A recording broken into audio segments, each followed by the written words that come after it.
Berlín, invierno. El viento golpea los cristales de una ventana cubierta de hielo, y dentro de una habitación apenas iluminada, un hombre de cabello despeinado permanece inmóvil, mirando hacia la calle vacía. No escribe, no calcula, solo observa. Sobre la mesa de madera hay una carta abierta, una carta que llegó hace 3 días y que él todavía no ha logrado responder. No porque no sepa qué decir, sino porque por primera vez en mucho tiempo, una pregunta lo ha dejado sin respuesta. Y la pregunta no era sobre física, era sobre Dios. Este hombre había medido la velocidad de la luz.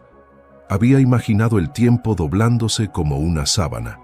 Había mirado el universo entero y lo había reducido a unas cuantas líneas escritas con tiza. Para él, el cosmos tenía un orden, una belleza, una lógica casi musical. Solía decir que lo más incomprensible del universo era precisamente que fuera comprensible. Pero esa noche, frente a esa carta, algo dentro de él no encajaba. Algo se resistía a ser ordenado.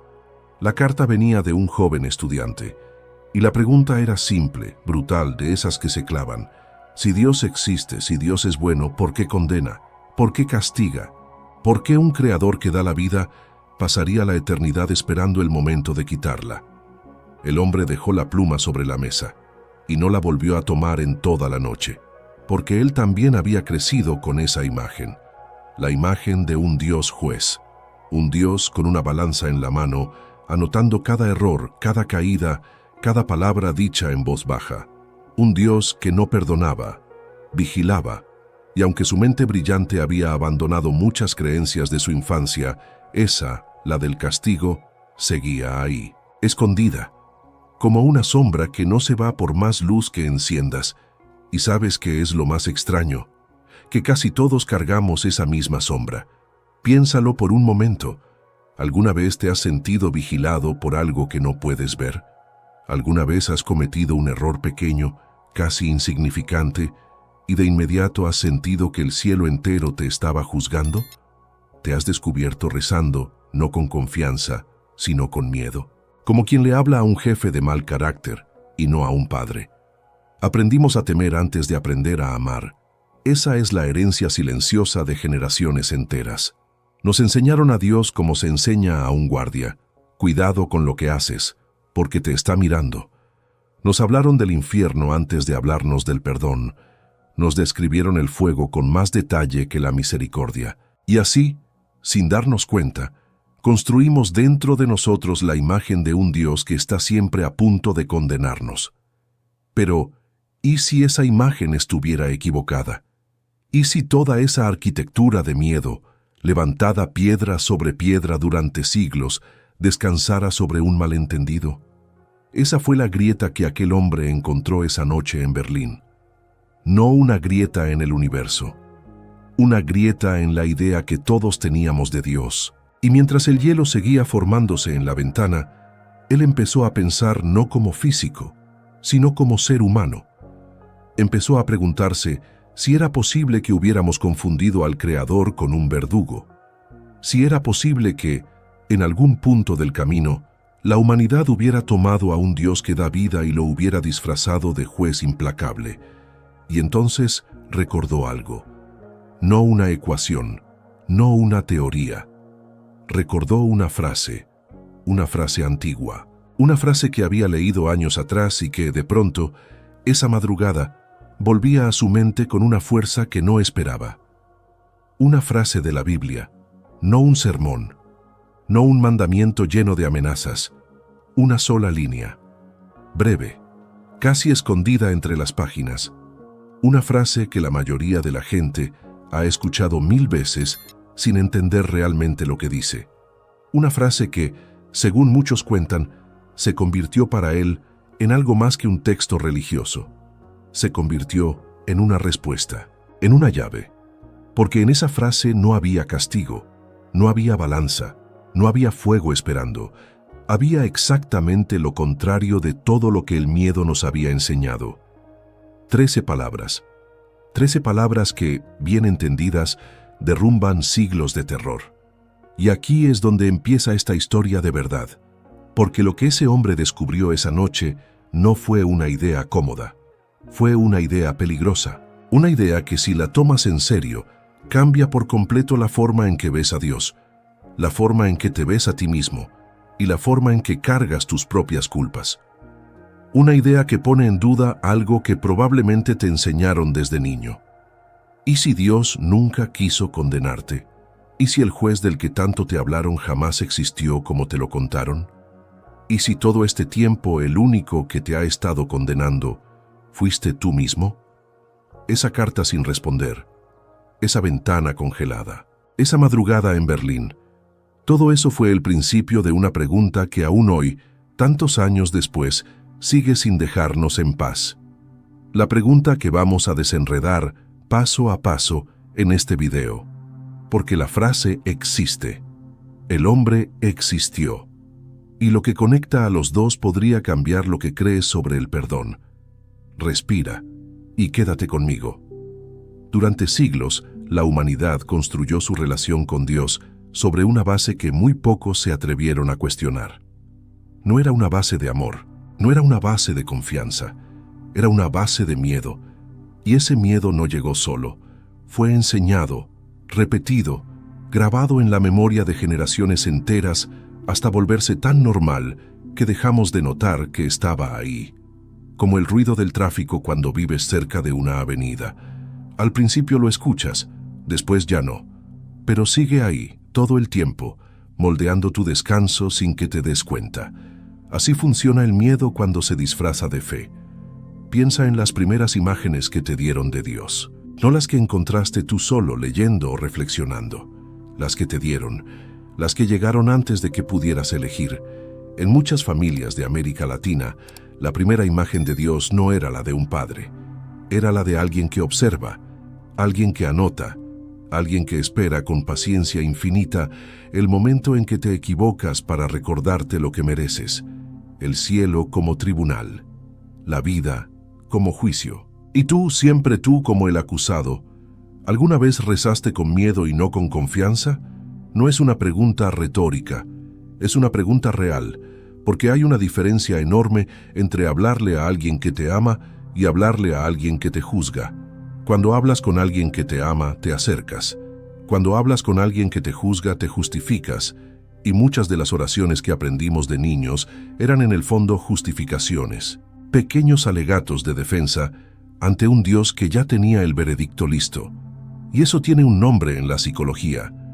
Cuando una figura de autoridad, sea un padre, un maestro, o en este caso Dios mismo, es percibida principalmente como una fuente de castigo, el vínculo que se forma no es de amor, es de sometimiento. Obedeces no porque quieras, sino porque temes las consecuencias de no hacerlo.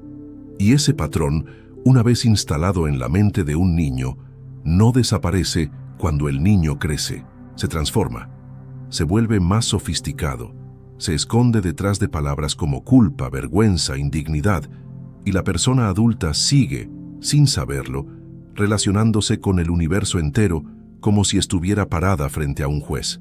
Eso no es espiritualidad, eso es supervivencia disfrazada de devoción. Ahora bien, este no es un problema nuevo. Y no es un problema exclusivo de ninguna cultura ni de ninguna religión en particular. Es un problema humano, tan viejo como la propia idea de lo sagrado. Porque desde el principio de los tiempos, los seres humanos tendemos a proyectar en lo divino lo que conocemos en lo humano. Y lo que muchos conocían, lo que muchos vivían, era el poder que castiga, el rey que ejecuta, el padre que golpea, el jefe que expulsa. Y así, sin querer, le pusimos a Dios el rostro de los peores momentos que habíamos vivido. ¿Tú ya percibiste cuántas veces confundiste a Dios con una figura humana que te lastimó? Es una pregunta incómoda, lo sé, pero es necesaria, porque el hombre del que hablamos en este video, ese físico de cabello despeinado frente a una ventana helada en Berlín, llegó exactamente a esa misma incomodidad, y lo que lo diferenciaba de la mayoría no era que tuviera más fe, era que tenía la honestidad suficiente para mirar de frente lo que la mayoría prefería ignorar. Él no aceptaba ideas sin examinarlas, ni las de la física, ni las de la fe. Y cuando empezó a examinar la imagen del Dios que condena, encontró algo que no esperaba. Encontró que esa imagen no venía de donde todos creían que venía, no era el centro del mensaje, no era la raíz. Era una capa, una interpretación añadida con los siglos, construida sobre el miedo colectivo de pueblos enteros que necesitaban explicar el sufrimiento, la injusticia, la muerte. Si algo malo te pasa, es un castigo. Si sufres, lo mereces. Si el mundo duele, es porque Dios está enojado. Una lógica que tranquiliza a quien la aplica desde afuera y destruye a quien la recibe desde adentro. Porque en el fondo, esa lógica dice algo brutal, que eres culpable de tu propio dolor. Y hay millones de personas que viven con esa creencia instalada tan profundo que ya ni siquiera saben que está ahí. Se levantan sintiéndose en deuda, viven pidiendo perdón sin saber exactamente por qué. Se acuestan con la sensación vaga de que no son suficientes, de que están fallando en algo que no logran identificar, y llaman a ese sentimiento humildad o espiritualidad, o conciencia de sus pecados, cuando en realidad es solo miedo, miedo viejo, miedo heredado, miedo que se pasó de generación en generación como si fuera sabiduría. Pero algo estaba a punto de cambiar, porque en esa madrugada berlinesa, mientras el frío apretaba y la carta seguía sin respuesta sobre la mesa, el hombre empezó a recordar una frase que no hablaba de castigo, una frase que no hablaba de juicio, una frase que de alguna manera inexplicable decía exactamente lo contrario de todo lo que el miedo había construido durante siglos, y esa frase iba a romper algo que quizás también vive dentro de ti, algo que ya es hora de soltar. Juan 3:17. Eso es todo. Esas son las coordenadas. Un libro, un capítulo, un versículo. Y sin embargo, detrás de esos 3 números hay una frase que ha vivido durante 2000 años en las páginas de la Biblia, rodeada de otras frases más famosas, más citadas, más repetidas en sermones y canciones y tatuajes. Una frase que casi siempre queda en segundo plano, opacada por su vecino más famoso, el versículo anterior, ese que todo el mundo conoce de memoria, aunque no sepa de dónde viene. Pero esta frase específica, es diferente. Dice así en su traducción más directa: porque Dios no envió a su Hijo al mundo para condenar al mundo, sino para que el mundo sea salvo por él. Léela otra vez, despacio. No para condenar. Esas 3 palabras son el centro de todo. No para condenar, no para juzgar, no para castigar, no para llevar la cuenta de tus errores y presentártela al final de tu vida como una factura impagable, sino para salvar, para rescatar, para tender la mano hacia abajo, hacia el lugar donde estás, sin importar cuán hundido estés. ¿Cuántas veces escuchaste esa frase y la dejaste pasar? Porque la mayoría la ha escuchado. En una misa, en una boda, en el funeral de alguien. Y la dejamos pasar como dejamos pasar el paisaje desde la ventana de un autobús. Está ahí, lo vemos, pero no nos detenemos. No preguntamos qué significa realmente. No preguntamos en qué idioma fue escrita originalmente, ni qué palabra exacta usó quien la escribió, ni si la traducción que recibimos le hace justicia al peso original. Y ahí está el problema. Porque esta frase fue escrita en griego, y la palabra que en español traducimos como condenar es en el texto original krino, o en su forma compuesta en este versículo, katakrino. Y esa palabra no significa simplemente juzgar en el sentido de evaluar o examinar. Significa condenar con sentencia definitiva. Significa declarar culpable sin posibilidad de apelación. Significa cerrar el caso, sellar el expediente y ejecutar la pena. Eso es lo que el texto dice que Dios no vino a hacer. No vino a cerrar tu caso. No vino a sellar tu expediente. Piénsalo. Durante siglos, millones de personas vivieron con la imagen de un Dios que tiene tu expediente abierto sobre su escritorio, que está revisando cada página, que en cualquier momento puede decidir que ya es suficiente, que ya vio demasiado, que el peso de lo que hiciste supera el peso de lo que mereces recibir. Y esa imagen generó culpa, generó vergüenza, generó una religiosidad basada en el terror silencioso de quien sabe que está siendo evaluado y no está seguro de pasar la prueba. Pero el texto dice otra cosa. El texto dice que el propósito no era ese, nunca fue ese. Ahora, aquí es donde el hombre de Berlín entra de lleno, porque él no era teólogo, no era pastor, no pasaba sus tardes estudiando idiomas antiguos ni comparando manuscritos. Era un físico, un hombre entrenado para hacer una sola cosa con las ideas, someterlas a la realidad, probar si funcionan, ver si resisten el peso de la evidencia. Y cuando aplicó esa misma mirada a la imagen del Dios que condena, algo no cuadraba. Un creador que construye para destruir, un padre que da vida para quitarla, una inteligencia capaz de diseñar la complejidad infinita del universo, con sus leyes perfectas y su equilibrio matemático, que usa todo ese poder para llevar un registro de errores humanos y castigarlos. No encajaba, no era coherente. Y la incoherencia, para una mente como la suya, era siempre una señal. Una señal de que en algún punto del camino alguien había introducido una variable equivocada, una suposición que nadie había cuestionado, una idea aceptada como verdad simplemente porque se había repetido suficientes veces. Y esa variable equivocada tenía nombre. Era el miedo disfrazado de doctrina. ¿Cuántas creencias tienes hoy que no elegiste, sino que simplemente absorbiste? Porque eso es lo que hace el miedo cuando se instala en la infancia.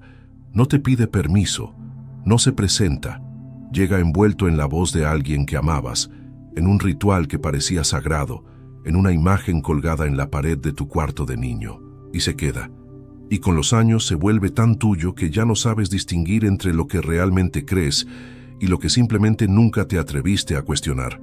Eso, exactamente eso, era lo que la frase de Juan 3:17 venía a interrumpir. No con violencia, no con un argumento de 7 pasos, con una sola línea, con una claridad tan directa que duele un poco cuando la recibes de verdad. Porque cuando algo que creíste toda tu vida resulta ser más pequeño de lo que pensabas, hay un momento de vértigo, un momento en que el suelo se mueve levemente bajo tus pies, y tienes que decidir si te aferras a lo conocido o si das un paso hacia algo más amplio, más honesto, más libre. El hombre de Berlín dio ese paso, y lo que encontró del otro lado no fue el caos que el miedo siempre prometía. Fue algo que, según sus propias palabras en cartas y conversaciones de aquellos años, se parecía mucho más a lo que él llamaba la inteligencia del universo. Un orden que no castiga, una fuerza que no condena, una presencia que, si existe, existe para sostener, no para hundir. Pero todavía falta lo más importante, porque entender la frase es solo la mitad del camino. La otra mitad es entender por qué nos cuesta tanto creerla, y esa respuesta vive en un lugar que quizás no esperabas. Vive dentro de ti. Llegamos al centro, no al centro del video, al centro de la pregunta, al lugar donde toda la información que vimos hasta aquí deja de ser académica y se vuelve personal. Porque hay un momento en cualquier conversación honesta en que ya no puedes seguir mirando desde afuera, en que el tema deja de ser sobre otras personas, sobre otras épocas, sobre un físico en Berlín o un versículo en griego, y se convierte en un espejo. Este es ese momento. Hemos hablado del miedo heredado, de la imagen de un Dios que condena, de una frase que dice exactamente lo contrario de lo que nos enseñaron. Y todo eso es real, todo eso importa.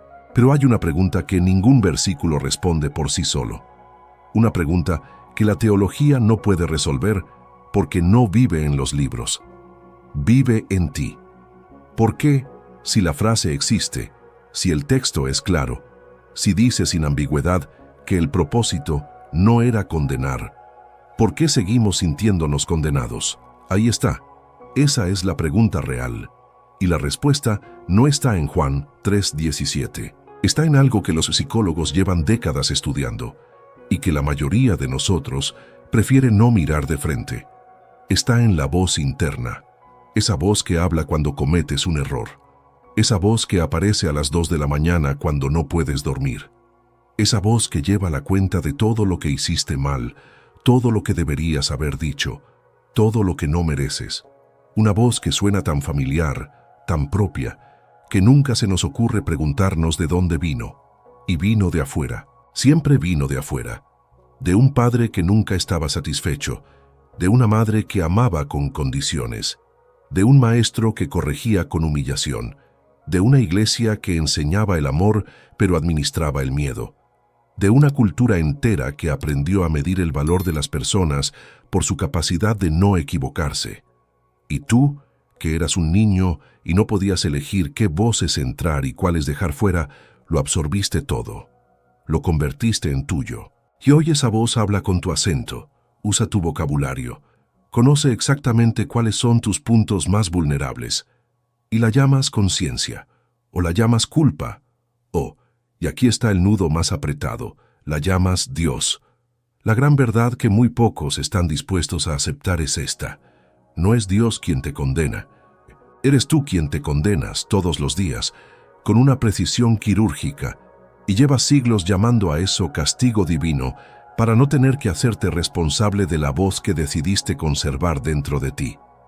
Eso no es una acusación, es una liberación, porque si la condena viene de afuera no puedes hacer nada. Estás a merced de un juez que no controlas, pero si la condena viene de adentro, si es una voz que aprendiste y no una sentencia que recibiste, entonces hay algo que puedes hacer con ella.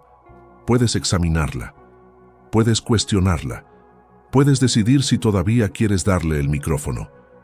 El hombre de Berlín entendió esto de una manera que pocos científicos de su tiempo se habrían permitido. Él decía que el problema del ser humano no era la maldad, era la pequeñez. No la maldad en el sentido dramático, no el villano de película, sino la pequeñez de creer que el universo entero estaba organizado alrededor de tus errores personales. Esa forma de pensar que pone tus fallas en el centro de la creación.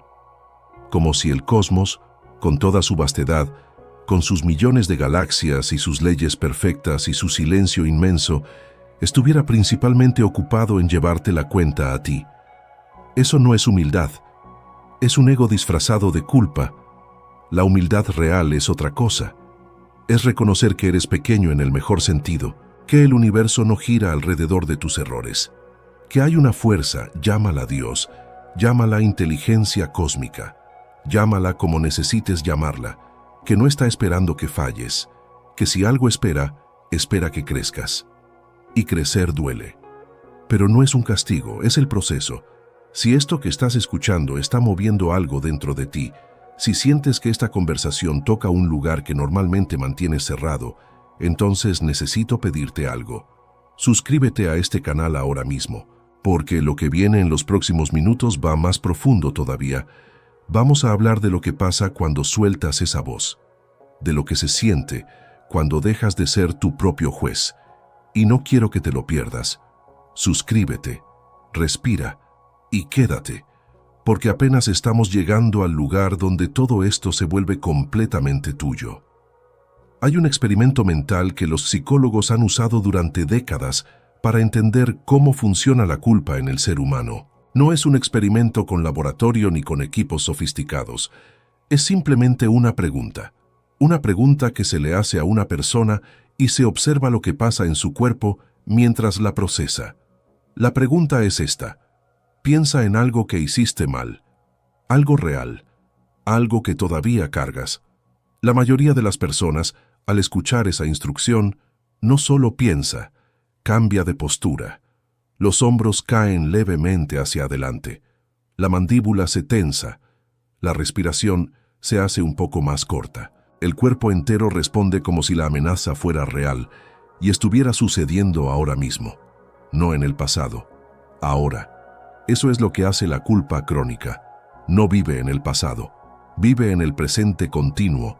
Se instala en el cuerpo como si el error nunca hubiera terminado, como si el juicio todavía estuviera en curso, como si en cualquier momento pudiera llegar la sentencia final. Y la persona que carga esa culpa no está recordando algo que pasó. Está viviendo algo que en su sistema nervioso nunca dejó de pasar.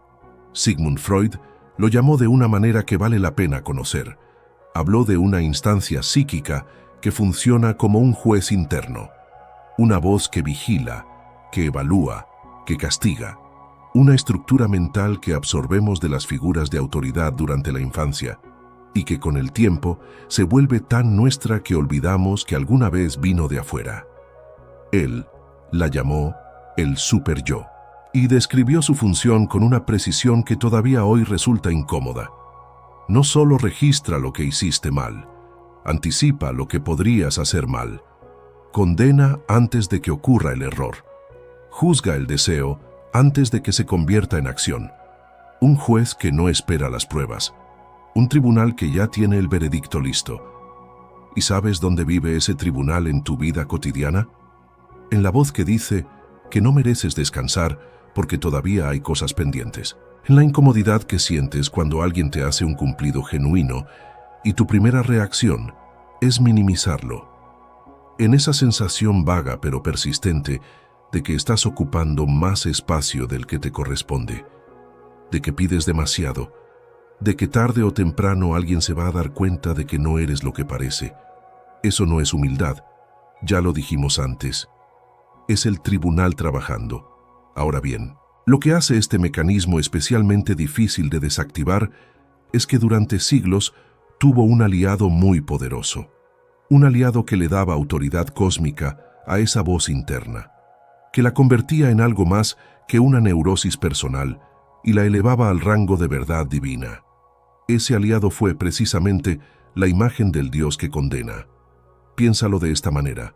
Si la culpa fuera solo una voz en tu cabeza, podrías cuestionarla. Podrías ir a terapia, hablar con alguien, leer un libro, trabajar en ello. Pero si esa voz tiene la firma de Dios, si el castigo que sientes no viene de tu historia personal, sino del orden eterno del universo, entonces cuestionarla se vuelve peligroso. Cuestionarla se convierte en soberbia, en irreverencia, en un pecado más que agregar a la lista, y así el círculo se cierra perfectamente. El miedo genera culpa. La culpa busca una fuente de autoridad que la justifique. La imagen del Dios punitivo provee esa autoridad, y la persona queda atrapada sin salida visible, porque la misma estructura que la lastima es la que le dice que no tiene derecho a liberarse. Eso duró siglos, para pueblos enteros, y dejó marcas que todavía hoy, en pleno siglo XXI, siguen operando en millones de personas que no saben que las llevan. Pero ahora piensa en algo concreto. Piensa en la última vez que te sentiste indigno. No hace falta que sea un momento dramático. Puede ser algo pequeño. Un momento en que dudaste antes de pedir algo que necesitabas. Un instante en que te disculpaste por existir, por ocupar espacio, por tener una opinión.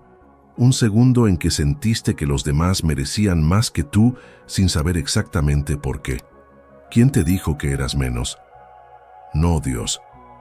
Dios, según la frase que llevamos 3 capítulos examinando, no vino a condenar. Lo dice el texto con una claridad que no admite interpretación creativa. No vino para eso. Entonces, ¿quién fue? Fue una persona. Fue una experiencia. Fue un sistema que necesitaba que te sintieras pequeño para funcionar. Fue algo humano, completamente humano, vestido con ropas sagradas para que no te atrevieras a cuestionarlo. Y lo que te dejó no fue revelación divina, fue una herida que aprendiste a llamar espiritualidad. Reconocer eso no es blasfemia, es honestidad. Es el primer movimiento real hacia algo distinto. Porque no puedes soltar lo que no reconoces que estás cargando. No puedes sanar una herida que insistes en llamar virtud. El peso que sientes no es sagrado, es solo peso, y fue puesto ahí, por manos humanas, en un momento en que no podías defenderte. Ya puedes soltarlo. Soltar es la palabra más corta del camino y la más difícil de recorrer. No porque no queramos, sino porque durante tanto tiempo cargamos el peso que empezamos a confundirlo con nuestra identidad. El peso se vuelve familiar. El peso se vuelve cómodo a su manera retorcida, porque al menos es conocido. Al menos sabemos cómo movernos con él. Sabemos cuánto ocupa, sabemos dónde duele, sabemos exactamente qué movimientos evitar para que no lastime demasiado. Y lo desconocido asusta más que el dolor que ya conocemos. Esa es la trampa. Hay algo que los terapeutas observan constantemente en personas que han cargado culpa crónica durante años. Cuando finalmente llegan al punto en que podrían soltarla, cuando todas las condiciones están dadas para que el peso se vaya, aparece algo inesperado. No alivio, miedo, un miedo específico, casi irracional, que se puede resumir en una pregunta que pocas personas se atreven a decir en voz alta: ¿y si me la quitan y no queda nada? ¿Y si debajo de la culpa no hay una persona libre? ¿Y si hay solo un vacío? Eso es lo que el sistema del miedo le hace a una persona con el tiempo suficiente. No solo la lastima, la convence de que el daño es su sustancia, de que sin la culpa, sin la vergüenza, sin la sensación permanente de no ser suficiente, no hay nada que la sostenga, de que el peso no es algo que carga, sino algo que la mantiene de pie. Mentira. Una mentira muy antigua, pero mentira al fin, porque lo que existe debajo de la culpa no es el vacío. Es exactamente lo contrario. Es la persona original, la que estaba antes de que llegaran las voces, antes de que llegaran los juicios, antes de que alguien decidiera que necesitaba ser corregida para merecer amor. La persona que un día fue un niño que no sabía nada de indignidad, que no conocía la vergüenza como estado permanente, que existía sin pedir permiso. Esa persona sigue ahí, debajo de todo, esperando. Ahora piensa en esto. Si el universo fue diseñado, si hay una inteligencia detrás de todo lo que existe, como el hombre de Berlín creía a su manera, ¿qué clase de diseñador construye algo para luego pasarse la eternidad lamentando haberlo construido? ¿Qué clase de creador da vida y después dedica su existencia entera a castigar a los que viven? No hay lógica ahí, ninguna. Un arquitecto no derrumba su propio edificio por placer. Un compositor no destruye su sinfonía porque una nota salió levemente desafinada. Y si hay algo que el universo nos muestra, con su física y su química y su biología y sus leyes, que se sostienen con precisión milimétrica, es que la creación tiene una tendencia profunda, casi obstinada, hacia la continuidad, hacia el sostenimiento de la vida, hacia la reparación. Las células se regeneran, las heridas cierran, los huesos rotos sueldan. Esa es la dirección del universo, no la destrucción. La restauración. ¿Y tú crees que esa misma fuerza, si existe, si es real, hace una excepción contigo? ¿Crees que todo se sostiene y se repara excepto tú? Hoy, en este momento, hay algo que quizás puedas hacer por primera vez, o quizás por primera vez en mucho tiempo.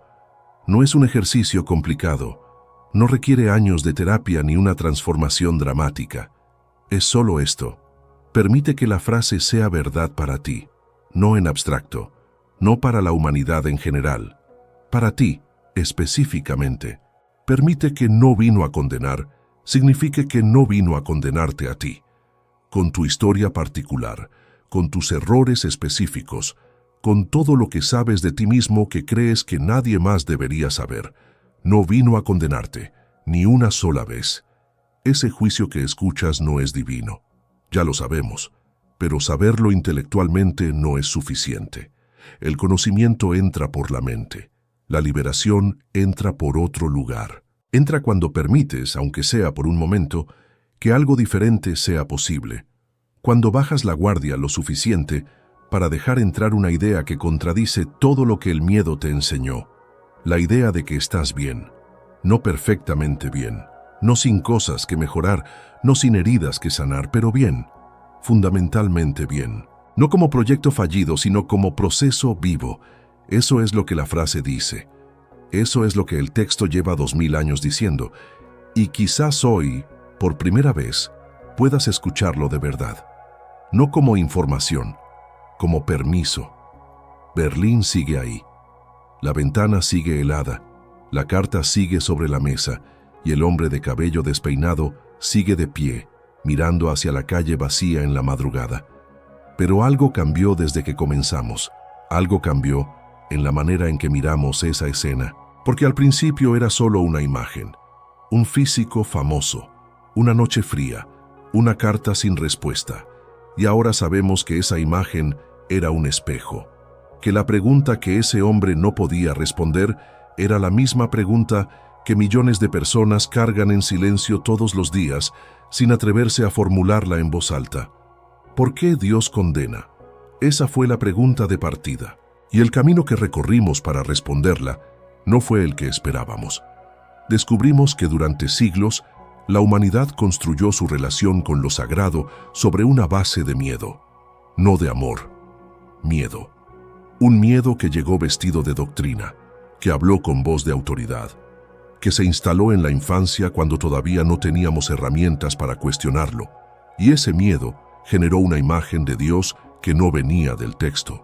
Venía del trauma colectivo de pueblos que necesitaban explicar el sufrimiento y encontraron en el castigo divino una respuesta que al menos tenía forma, que al menos podía nombrarse. Un Dios que lleva la cuenta. Un Dios que espera el momento del error. Un Dios que ya tiene el veredicto listo antes de que empiece el juicio. Pero entonces encontramos la frase, Juan 3:17. 13 palabras en español que en el original griego tienen un peso técnico que la mayoría nunca se detuvo a examinar. Katakrino, condenar con sentencia definitiva, cerrar el caso, sellar el expediente. Y el texto dice, con una claridad que no admite interpretación forzada, que ese no era el propósito, que nunca fue el propósito, que la dirección era exactamente la opuesta, no para condenar, para salvar. Y entonces la pregunta cambió, porque si el texto es claro, si la frase lleva 2000 años diciendo lo mismo, ¿por qué seguimos sintiéndonos condenados? Y la respuesta apareció desde un lugar que no esperábamos, desde la psicología, desde esa instancia interna que Freud llamó super-yo y que funciona como un juez que no necesita evidencias, que condena antes del error, que lleva el registro de todo lo que hiciste mal y lo mantiene abierto indefinidamente. Un tribunal que vive adentro, con tu voz, con tu historia, con conocimiento perfecto de tus puntos más vulnerables. Y ese tribunal, durante siglos, encontró en la imagen del Dios punitivo su mayor fuente de legitimidad, porque si la condena tiene firma divina, cuestionarla se vuelve peligroso, y la persona queda atrapada en un círculo donde el mismo sistema que la lastima es el que le dice que no tiene derecho a liberarse, que soltar el peso sería soberbia, que la culpa es señal de conciencia espiritual, cuando en realidad es solo una herida vieja disfrazada de virtud. Y luego llegamos al momento más difícil. El momento en que soltar ya no es solo una idea bonita, sino una decisión real con un costo real. Porque debajo de la culpa crónica vive un miedo específico. El miedo a que sin el peso no quede nada. A que la identidad entera esté construida sobre la vergüenza. Y descubrimos que eso también es parte del sistema. Que la persona original, la que existía antes de que llegaran las voces y los juicios, sigue ahí, intacta, esperando debajo de todo ese peso acumulado. Y que el universo mismo, con su tendencia obstinada hacia la restauración, no hace excepciones. Las células se regeneran, los huesos sueldan, las heridas cierran. Tú no eres la excepción, eres parte del mismo proceso. Ese fue el recorrido. Esa fue la arquitectura completa de una pregunta que empezó en Berlín, una noche de invierno, y terminó aquí, en este momento, en el lugar donde estás mientras escuchas esto. Y ahora, al final de todo, quiero dejarte con algo que no es un resumen ni una conclusión, ni una moraleja ordenada. Es solo una pregunta. Una pregunta que no tiene respuesta rápida. Una pregunta que merece tiempo, silencio y quizás más honestidad de la que estamos acostumbrados a darnos. ¿Qué harías con tu vida si de verdad creyeras que no estás siendo juzgado?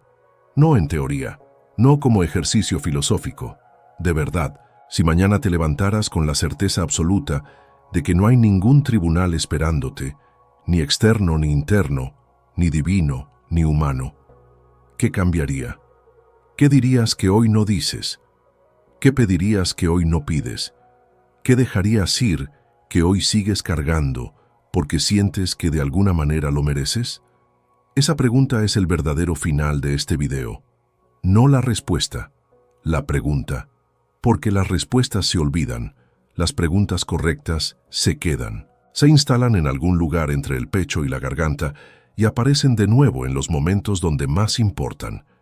En la madrugada, frente a una decisión difícil, en el silencio después de un error. El hombre de Berlín nunca dejó de hacer preguntas, y eso, más que cualquier ecuación, fue lo que lo hizo grande.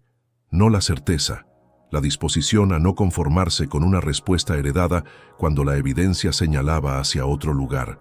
Tú también puedes hacer eso, con tu fe, con tus dudas, con tu historia particular y con todo lo que sabes de ti mismo, que crees que te descalifica. Nada te descalifica. Eso es lo que la frase lleva 2000 años intentando decirte. Quizás hoy, por fin, puedas escucharla.